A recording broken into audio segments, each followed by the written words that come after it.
I'm Michelle. I'm going to tell you a little bit today about my 20s and about my 30th birthday party and about how I felt turning 30 because it was kind of a big milestone in my life. It doesn't have to be, but for me it was. So I spent my 20s just feeling kind of garbage a lot of the time. I suffer from severe anxiety and depression. I was diagnosed bipolar when I was 29, so that wasn't something I was aware of during my 20s, but it certainly was something that impacted my 20s big time. And I just kind of didn't know who I was or what I was doing. I felt like I was turning in circles. I wanted to be a writer or an artist, and I spent so much time writing and making art, and I just thought, if I just keep working, if you work all day, if you work so hard, you'll get where you want to go. And that's not really what life's like. That was probably one of the biggest things I learned in my 20s. Hard work doesn't equal success. You need hard work to be successful, 100%, but you also need a lot of luck. You need to find a way to be happy with who you are and with what your life is, even if it's not the picture that you imagined it would be. So in a way, I kind of learned that for me, success is creating a life that makes me happy, that helps others, that fulfills a whole bunch of things that aren't kind of things I thought when I started out my 20s. And coming up to turning 30, I really was dreading it because I was not a writer. I wasn't making money doing the things that I love to do. I was single. I'd been single for 7 years, and I just felt like, oh, why doesn't anyone want me? I just couldn't figure anything out. And I really didn't want to turn 30 because it seemed like I wasn't the person I was supposed to be when I turned 30, which is something I think, that society kind of imposes on us, this idea of who we should be. We're surrounded by all this crap. So I decided to throw a big 30th for myself that would make me look forward to turning 30. But I didn't have a lot of money. I was very lucky that my parents let me host my 30th birthday party at their house because my flat probably fits 10 people in here, and I wanted to do something special and I couldn't afford a venue, so I'm very privileged in that way that my parents let me throw the party at their house. And I decided that the theme of the 30th would be, I would tell everyone that the theme was a wake for my 20s, and so everyone should wear black, and sort of I sent out all black invitations, and then when they arrived it would be rainbow and colourful, and the theme is you're enough and I'm enough. And I just wanted it to be a celebration of positive mental health, because if there was something that came out of my 20s, it was learning how to maintain my mental health, and I wanted to celebrate that. I gave a speech.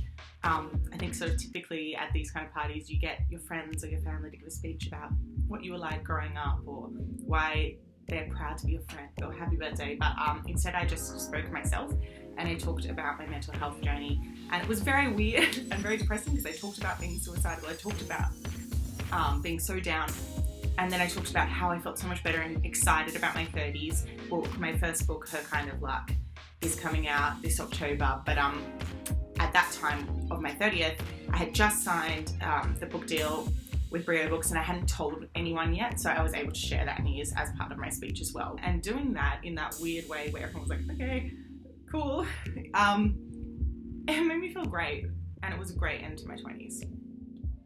I'm going to talk a lot about the decorations and this and that and the party stuff and the sort of zhuzhy glam stuff because that's what I love, but you definitely don't need that to feel good about yourself. I want to be clear. I love throwing a party. I love making events that surprise people and put a smile on their faces, and I know that for a lot of people going to events like that can be anxiety inducing and stressful, and I like to have like lots of interactive elements and cool things that make you feel comfortable and relaxed, which is why I had toaster and marshmallows, and I made a treasure hunt which went from the party and then around the alleys and back streets near my parents' house, which you could do as a group or individually. It just gives people something to talk about.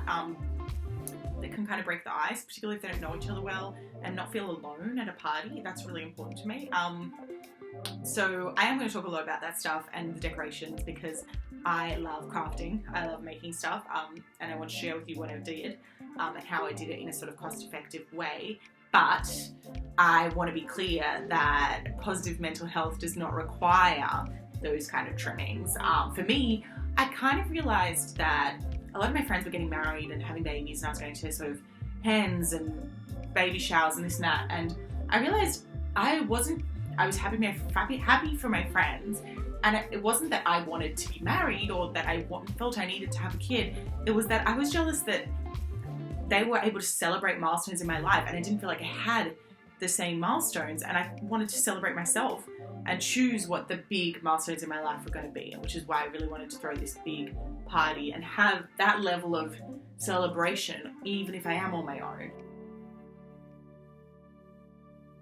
I wanted to have these neon signs, but I cannot afford neon signs. If you want custom neon signs, that cost like $500. So I made them. I made them out of sheets of Perspex from Bunnings. I lettered on them using like chalk paint.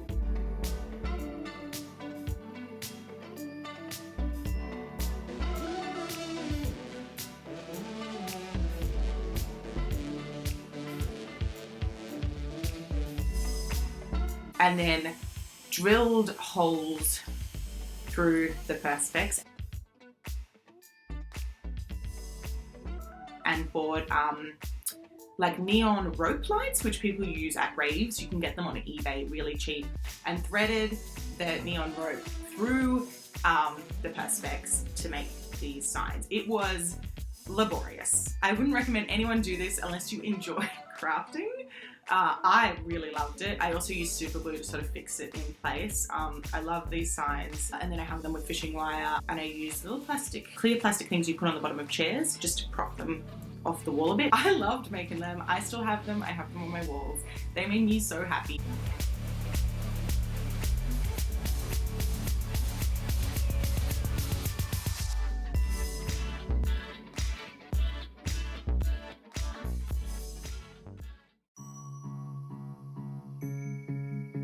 So you come into the party and you see you're enough, and then you walk down the side passage. I got floodlights. So all the lighting I got from eBay.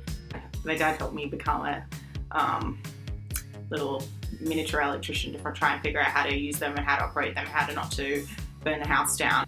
I had these floodlights up the passageway like a rainbow, and we're playing Kermit the Frog rainbow connection. I can't put that in this video because I don't have the rights. That's where I had my infinity toe. Basically, this section over here, I wanted to take inspiration from Yayoi Kusama's Infinity Rooms, which she does these extraordinary art installations that are like floor to ceiling mirrors and then lights that just go on forever and ever and ever.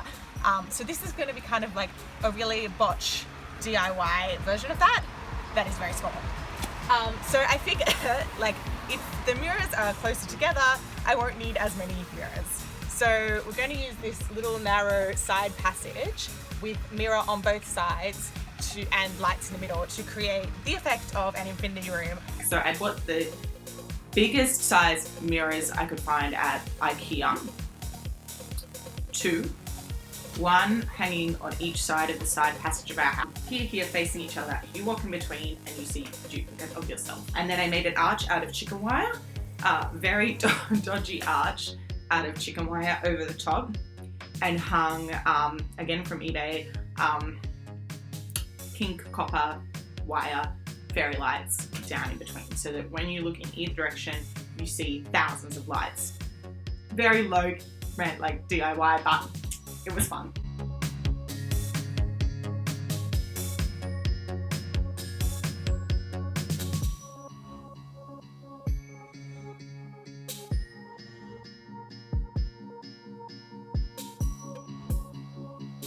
You can't photograph it or film it very well, but when you stand in it, it's like pink lights forever.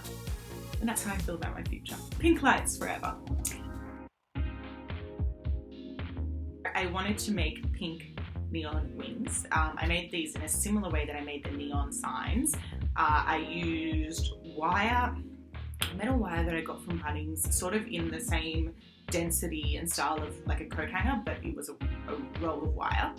And I crafted wings, and then I taped with clear masking tape the neon rope lights to those wings. So these are all battery operated lights. We did use a lot of batteries because I couldn't hardwire my whole house. And then those wings were stuck on top of a wall that I made of like old Hollywood pictures, just because I love black and white vintage pictures, which you'll probably know if you see my feed and if you read my book, which is full of vintage pictures of my grandma that I love.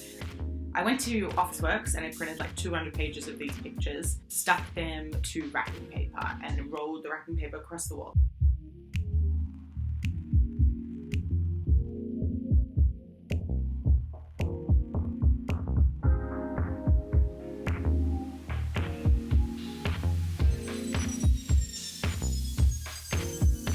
Minimum 2-man job. My dad and I did it. Probably should have been like a 5-man job, but we did it. We blue tacked it to the wall, and I kind of loved it. You can stand in front of the wings, and it's just like a fun, bright activity. So in the same way that I made the wings, I made these flowers. So actually my mum kind of did these with me in the middle of the night before the party, but they're by bending the wire into a flower shape, and in the exact same way as the wings, I taped the neon wire to them and then put them in the garden, which was really fun. You could walk through.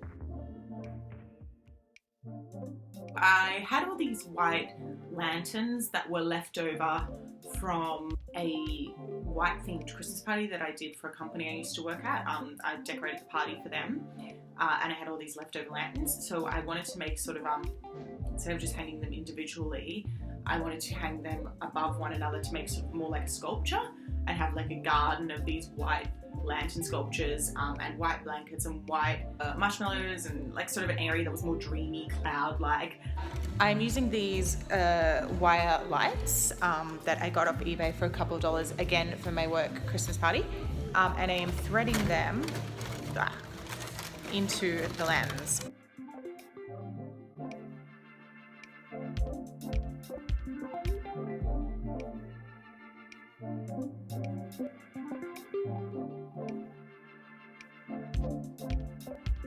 And then I borrowed a projector from my brother and found on YouTube like a 4-hour galaxy video.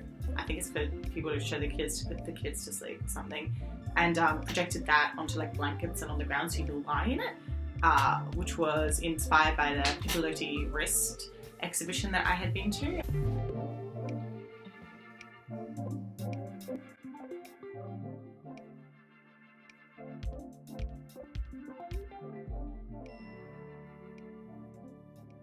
Reverse Garbage is a place in Sydney where they have all sorts of recycled materials from old shops and mostly like more corporate commercial leftover stuff. They were selling these giant bags of ball pit balls that were all pink for like $15 for a giant bag. Like, it was crazy. And I was like, yes, I can do something with this. They're going in the pool and I'm incredibly excited about doing this.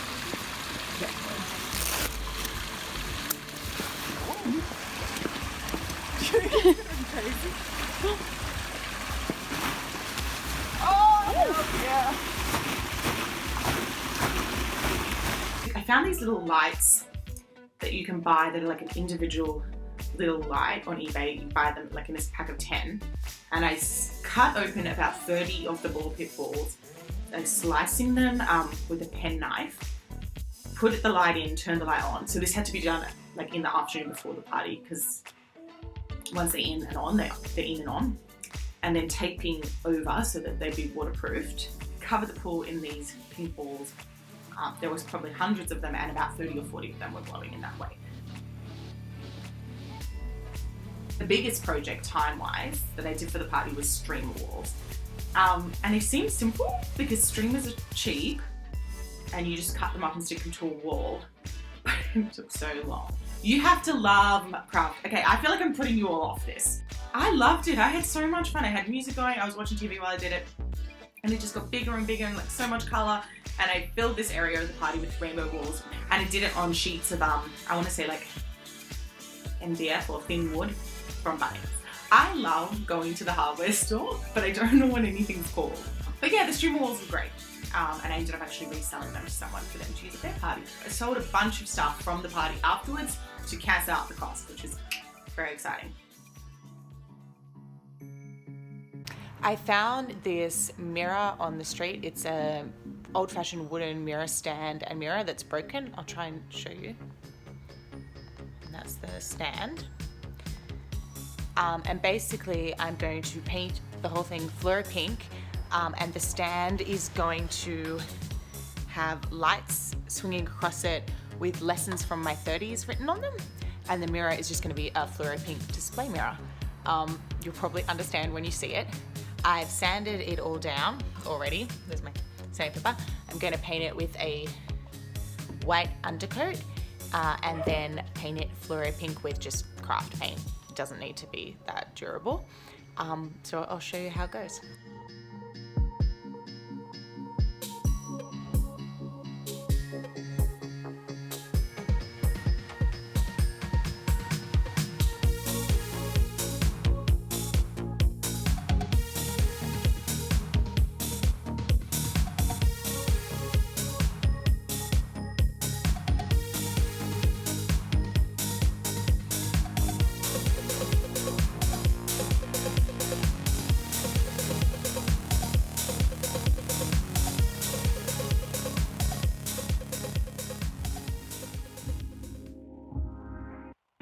The balloon arch. This was really very silly, but I loved it so much. I think you need to know, my parents have this big back room to their house. Their house isn't actually very big, but the ceiling is very high with wood beams across it, which are very useful, I have found, for hanging things from the ceiling. It is the day before the party. Last night, my best friend Loretta and I made this stick frame, which we have suspended in my parents' living room by throwing stuffed toys over these beams. It worked.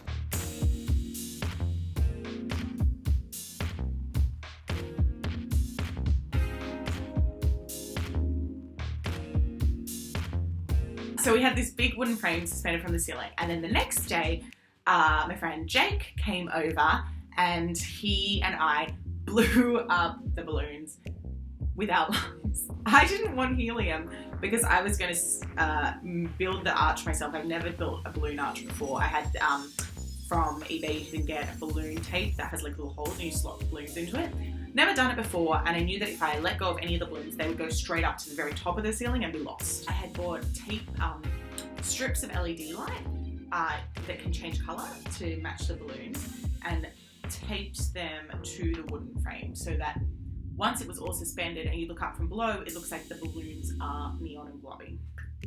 And I loved it. It was crazy. The balloons were more expensive than I expected, but it was still overall not that expensive.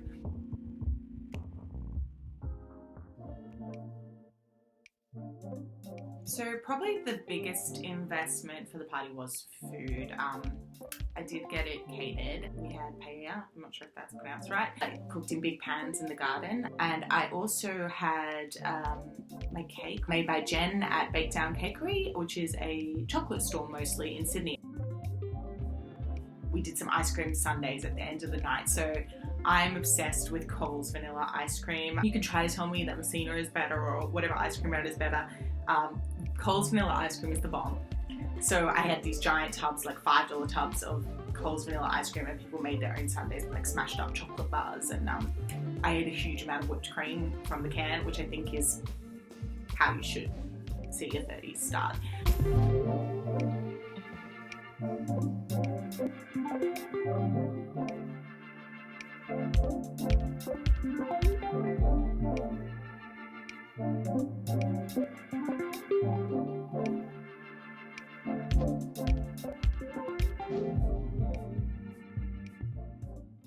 Thank you for tuning in if you've got this far. I know that, like my 30th and like me, this is probably a little bit weird, but it's just something I wanted to talk about and share. It was a big thing in my life, and I just want to share with you, so thank you. I hope you enjoyed this.